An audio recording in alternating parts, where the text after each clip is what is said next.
Alright you guys, we are back with some more videos. It has been a long time. The last time we posted a video was probably well over a year ago. We just bought ourselves a 2016 Hellcat. It is a 700 horsepower grocery getter. I'm sure you can see in the video behind me, and for your whole family. It is ridiculous. We are going today. What do you do on day one when you buy a Hellcat? You delete the mid mufflers immediately. It is fairly loud by itself, but not loud enough. So we are on our way to the muffler shop. Day one, gotta go. And we'll do a before and after, just a real quick video.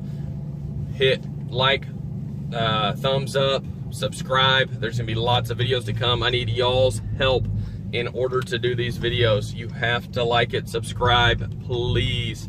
Just hit the button, even if you hate it, even if you think it's ridiculous and I hate this fat ugly bald guy. Hit the button just to help a homie out.